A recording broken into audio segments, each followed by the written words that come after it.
የኢትዮጵያ የሌብነትን መጥቶ ካከፋፈሉ መስሪያ ቤቶች መካከል ሁለቱን ሰርቻለሁ ብያለሁ።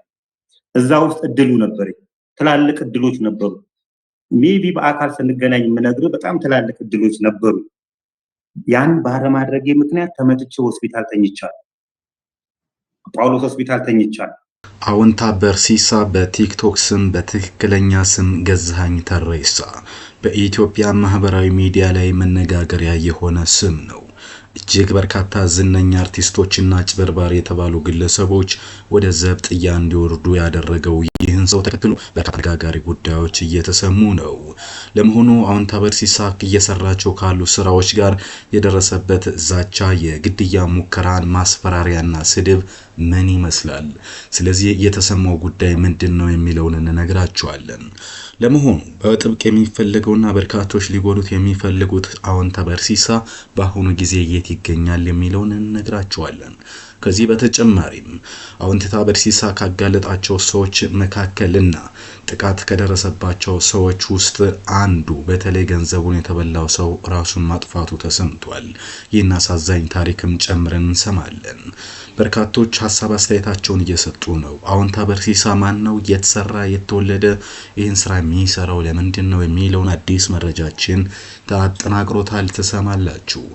ግን በአንድ ሐሳብ እየተነሳ ነው። መንግስት ይህንን ሰው ጠባቂ ጠብቆ የተሻለ ቤት ሰጥቶ ክትትል እያደረገ ሊንከባከበው ይገባል የሚል ሐሳብ በስፋት እየተነሳ ነው የሚገኘው። እናንተ ምን ትላላችሁ? ስለ አዎንታ በርሲሳና እያጋለጠው ስላለው ጉዳይና ስለ ሚሊየን ድሆች እንዳይበሉ ድምጽ መሆኑን እንዴት ታዩታላችሁ? ሐሳብ አስተያየታችሁን ኮሜንት ቦክስ ላይ ጻፉልን፣ እኛ መረጃውን እንንገራችሁ። መንግስት ለምንድን ነው ከሃይማኖት ተቋማት ላይ ግብር የሚያሰበስበው?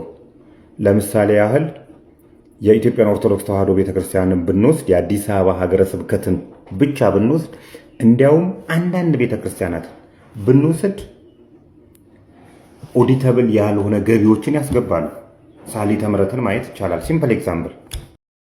በትክክለኛ ስሙ ገዛኸኝ ተሬሳ በቲክቶክ ስሙ አዎንታ በርሲሳ በአሁኑ ጊዜ ለህዝብ እንባና በደል ለሚሊዮኖች ሰዎች ድምጽ የመሆን ሞራል ብቃት የያዘ ሰው ተብሎ እየተወደሰ የሚገኝ ነው። ሰዎች በብሔር በሃይማኖትና በጥቅማ ጥቅም በሚደለሉበት በዚህ ጊዜ ለኢትዮጵያ ህዝብ ጥቅም ድምጽ መሆኑን በርካቶች እያደነቁለት ይገኛሉ።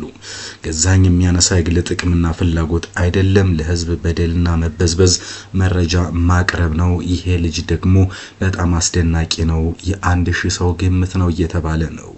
በእርግጥም ከብዙ ሌቦች ጋር የሚያደርገው ግብ ነፍሱን አስይዞ ዜጎች በተኩላዎች እንዳይበሉ የማንቃት ስራ ሌት ተቀን እየሰራ መሆኑ ይታወቃል። ሆኖም ግን የጀግና በሚያወጣው የተጠና የተጣራ ነባራዊ ሁኔታዎች በማጋለጡ ብዙዎች ወደ ዘብጥያ እንዲወርዱ የአንበሳውን ድርሻ እየተወጣ ይገኛል። አሁን ደግሞ በሀገሪቱ መልካም ስምና ዝና ያላቸው ሰዎችን ወደ እስር ቤት ማስላኩ የሚታወቅ ነው። ይህን ተከትሎና ቀደም ብሎ እጅግ በርካታ በደሎችና እንዲሁም ደግሞ ማስፈራሪያዎች፣ የግድያ ዛቻዎች እየደረሱበት ነው ተብሏል። ይህን ተከትሎ መንግስትን ጀግና ምንም አይነት ጉዳት እንዳይደርስበት ሌሎች እርሱ አይነት ለሀገርና ለወገን የሚታትሩ አርአያ እንዲሆኑ የህግ ከለላና ሌሎች የስልክ ኢንተርኔት ደህንነቱ የተጠበቀ መኖሪያ ሊያሟላለት ይገባል በሚል በርካቶች እየጠየቁ ነው። አዎንታ በርሲሳ ግን ከፊንቴክ ጋር በተያያዘ 20 ሚሊዮን ብር ንስጥህና ፈንዝጋ በሚል ማሳሰቢያ ቢሰጠውም ሳይሆን ቀርቷል። ከዛ በዘለለም እንግዲህ በተለያየ ጊዜ ከነመንሱር የፊቱን ገጽታ ጭምር የተመለከተ ማስፈራሪያ፣ ዛቻና ማሸማቀቂያ ሲደርሱበት እንደነበረ የሚታወቅ ጉዳይ ነው።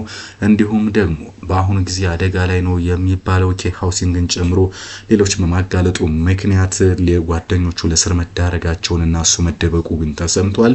ሌሎቹ ግን እንግዲህ የቅርታ ቪዲዮ ከተሰሩ በኋላ ሲለቀቁ አዎንታ በርሲሳ ግን ሳይገኝ ቀርቷል። የሆነ ሆኖ በርካቶች የሚጠይቁት አሁን አዎንታ በርሲሳ የት ነው የሚለው ጉዳይ ነው። እሱ እንደሚለው ግን የተጠናና ጠንቃቃ ቦታ ይኖራል። ለደህንነቱም በአሁኑ ጊዜ ሙሉ ባይሆንም አስተማማኝ ቦታ ላይ ይገኛል። ይሁንና በአዲስ አበባም ሆነ በኢትዮጵያ የትኛውም ክፍል ተዘዋውሮ መስራት፣ ጎዳና መውጣት፣ ወደ ሱቅ መሄድ፣ ወጥቶ መዝናናት የሚባለው ነገር ፍጹም የሚታሰብ እንዳልሆነ በተደጋጋሚ ተነግሯል። ይህም እንግዲህ ለአደጋ ይደርስበታል በሚል ስጋት እንደሆነ መረጃዎች ያሳያሉ። ምክንያቱም የ1.7 ቢሊዮን ብር ወንጀል አጋልጦ ከዚህ ውስብስብ የሆነ ማጭበርበር ጀርባ ምን ያህል ሰው ሊኖርና እነማን ይኖራሉ የሚለው በራሱ አስፈሪ ስለሆነ አሁን ተበርሲሳ ደህንነት ላይ እንግዲህ ስጋት መደቀኑን እየተገለጸ ነው። በርካቶች ግን መንግስት ከለላ ሊያደርግለት ይገባል እያሉ ነው። ይህን ተከትሎ እንግዲህ አሁን ተበርሲሳ ከሰሞኑ በአካል መገኘት የነበረበት ጉዳይ ላይ ነው በኦንላይን በታደመበት በዚህ መድረክ ምን አለ የሚለውን ደግሞ ቀጥሎ ነው። በርካታ ገንዘባቸውን ለሚበሉ ምስኪን ኢትዮጵያውያን ድምጽ እየሆነ የሚገኘው አሁን ተበርሲሳ ከሰሞኑ እግረኛው ሚዲያ ላይ መቅረብ ነበረበት። ይሁንና ግን በአካል ሄዶ ኢንተርቪው ለማድረግ አስቸጋሪ በመሆኑ ምክንያት በዚህ ታሪካዊ ቃለ ምልልስ ላይ በቪዲዮ ልክ ከውጭ ሀገር እንደገባ ሆኖ ሐሳብ አስተያየቱን ሰጥቷል። በእርግጥ አሁን እስከ 6ኛ ክፍል አሁን ተበርሲሳ በሚለው ስም ይጠራ ነበር። ከ6ኛ ክፍል በኋላ ግን ገዛኸኝ ተሬሳ በሚል ስሙ መቀየሩን ገልጿል። የተወለደው እንግዲህ አሩሲ አካባቢ እንደሆነ መረጃዎች ያሳያሉ። በእናቱ በኩል ሶዶ የጉራጌ ነው። አሁንታ ማለት የኮባ ተክል ስሩ አሚቾ የሚባለው መሆኑንም ጨምሮ ገልጿል። ለረጅም ጊዜ የሰራው ስራ እንግዲህ በፐርፎርማንስ ኦዲተር ነው። ይህም እንግዲህ ከዚህ ከገንዘብ ዝውውር ጀርባ ያሉ ማጭበርበሮችን እንዲረዳ እድል ሰጥቶታል። ለ15 ዓመት ያህል በፐርፎርማንስ ኦዲተርነት ለ13 መስሪያ ቤቶች ሰርቷል። አሁንም እየሰራ ያለው ኦዲቲንግ እንደሆነ መረጃዎች ያሳያሉ።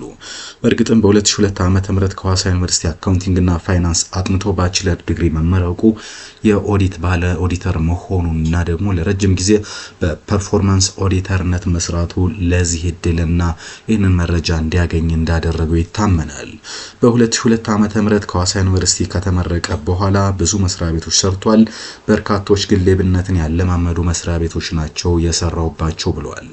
መንገዶች ኮንስትራክሽን፣ ኢኦኮስኮ፣ የኢትዮጵያ ንግድ ስራዎች ድርጅት ሌብነትን ከውጭ ሀገር አስመጥተው ያከፋፈሉ ናቸው ሲል በይፋ ተችቶባቸዋል። እርሱ እንደሚለው በሰራውባቸው መስሪያ ቤቶች ብዙ አሳፋሪና ከሰው አእምሮ ውጭ ያሉ ድርጊቶች ሲከናወኑ እንደ ኦዲተር ባለሙያ ይቻሉ ይህን በመሸሽ ነበር ያሳለፍኩት ብለዋል።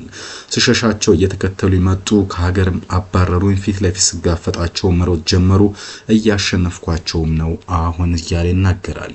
በእርግጥም እሱ እንደሚለው ከጀርባ ጥቅም አይደለም ከጀርባ ያለው ሀቅ ብቻ ነው ሲል ከጀርባ ያለው እምነትና ጽናት እንጂ መንግስትም ሆነ ግለሰብ ማንም እንደሌለ በይፋ ተናግሯል። የፊንቴክ ወንጀል ለፌደራል ፖሊስ ለመጀመሪያ ጊዜ የጠቆመው እርሱ እንደሆነም ገልጿል።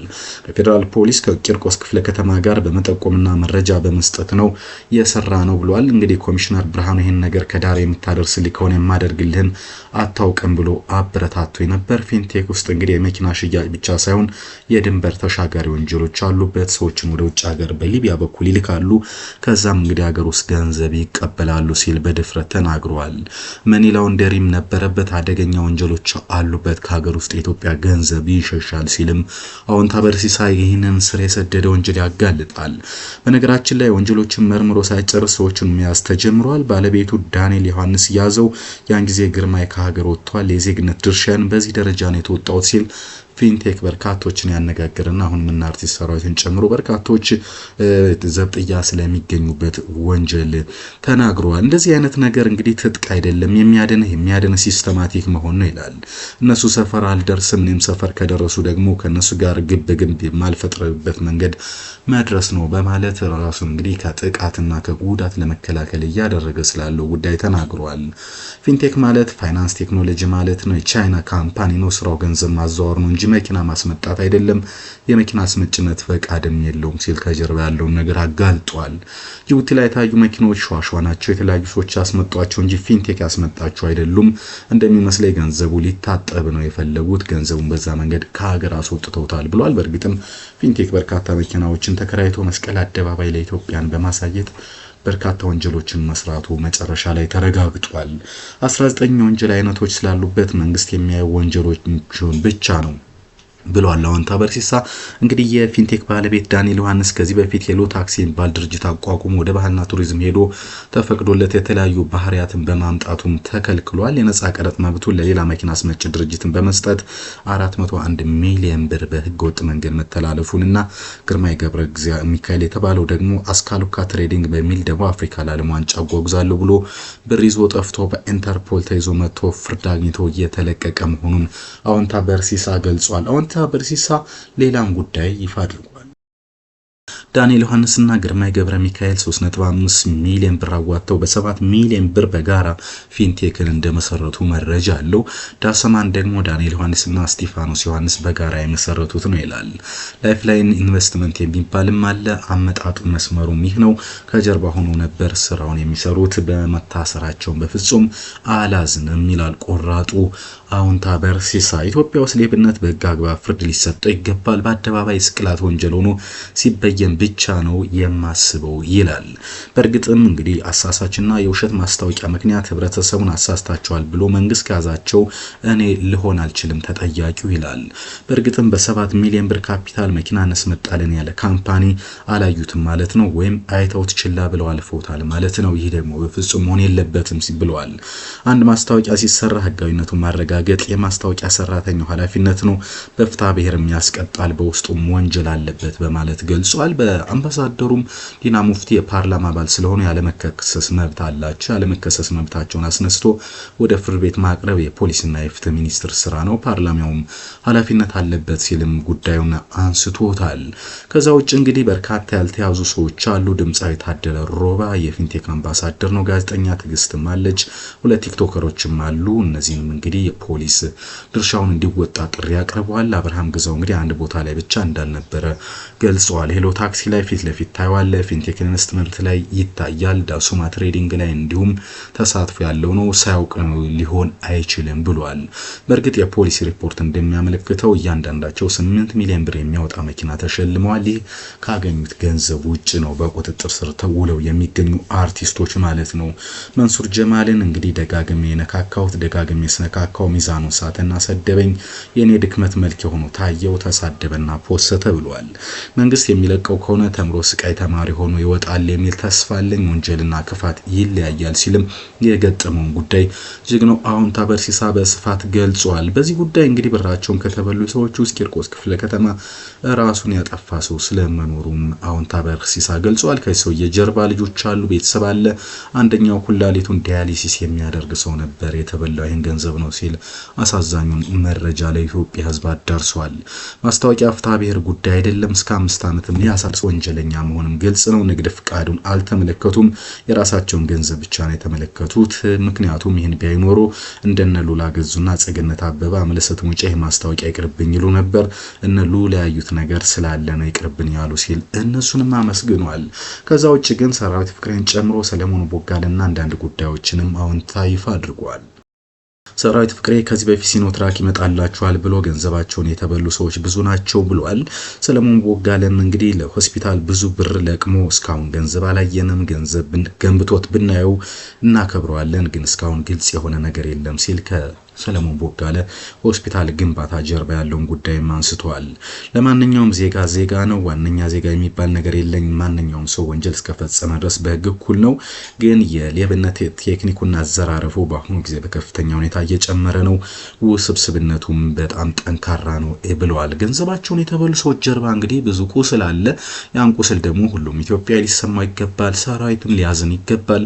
ሁላችንም ሊሰማን ይገባል። እንግዲህ ሀቃቸውንና ለአባሪቸው ድካም አጥተው መኪና ቢያገኙ ሁሉም ሰው ደስተኛ ይሆን ነበር ብሏል። ስለ በረከት ገበሬዋም እንግዲህ ለፌደራል ፖሊስ ከሳይ ነበር $1000 ሰጥቻለሁ ብላለች። ለዚህም ደግሞ ማስረጃ ማምጣት ትችላለች ሲል ገልጿል። ሰሞኑን ደግሞ ወደ እርዳታ ድርጅቶች እንሄዳለን፣ ቤተክርስቲያን፣ መስጊድ፣ ቸርች ውስጥም የሆነ እንደዚህ አይነት ነገሮች አሉ ሲል ገልጿል። ከዛ ውጭ ከሚገባው በላይ የሚያከብሩኝና የሚወዱ ሰዎች አሉ፣ የነሱን ቃል ጠብቄ ለመሄድ ሞክራለሁ ሲል ቃል ገብቷል። ስራዬን ከመንግስት ጋርም ሆነ ከፓርቲ ጋር ምንም አይነት ግንኙነት የለውም። እኔ ኮንተንት እንዲስተት ብታገኝብኝ እዚህ ሰፈር ለአንዴና ለመጨረሻ ጊዜ አልኖርም። የሰውን አመኔታ ላለመብላት ጥንቃቄ አደርጋለሁ ሲል ገልጿል። ከዛ ውጭ የፊንቴክ ባለቤት አቶ ዳንኤል ራሱ ደውሎልኝ ሰዎች ለአዎንታ 20 ሚሊዮን ብር ምስጠውና ይሄን ጉዳይ አቁም ብለውኛል።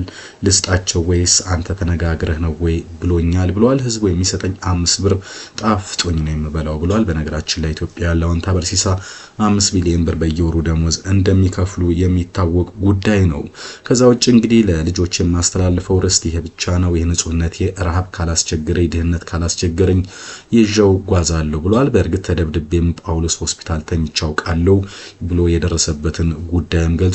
እንግዲህ ከፌዴራልና ስነ ምግባር ጸረ ሙስና ኮሚሽን እናመሰግናለን የሚል ቃልም እጠብቃለሁ ብለዋል። ከዛ ውጭ የኢትዮጵያ ሕዝብ እንግዲህ ለሱ ጥበቃ እንዲደረግለት ጥሪ እያስተላለፈ ይገኛል። ከዛ ውጭ ለፌዴራል ፖሊስ ኢንስፔክተር ሀብታሙም ልዩ ክብር እንዳለው ገልጿል። ኮሚሽነር ብርሃኑ ኢትዮጵያን የምወደው እንዳንተ ያሉ ሰዎች ስላሉ ነው እንጂ ተሟጦ ባለቀ ነበር ብሏል። ከዚህ ጉዳይ ጀርባ እንግዲህ ጥሩ የጸጥታ አካላት መኖራቸውን፣ ተባባሪ መንግስት ኃላፊዎች መኖራቸውን አዎንታ በርሂሳ በስም ጠርቶ አመስግነዋል። ለማንኛውም ግን ቀጣዩን ጉዳይ በተመለከተ እንግዲህ ወደ ቤተክርስቲያን እርዳታ ድርጅቶች አካባቢ ዘረፋዎች እንዳሉ ጥቁምታ ሰጥቷል። ቀጣይ የሚጋለጡ ድርጅቶች እነሱ እንደሆኑ እንግዲህ አዎንታ በርሂሳ ገልጿል። አጠቃላይ እንግዲህ ይፋ ያደረጋቸው መረጃዎችና የሰማናቸው ጉዳዮችን ይመስላሉ። ቻው ቻው።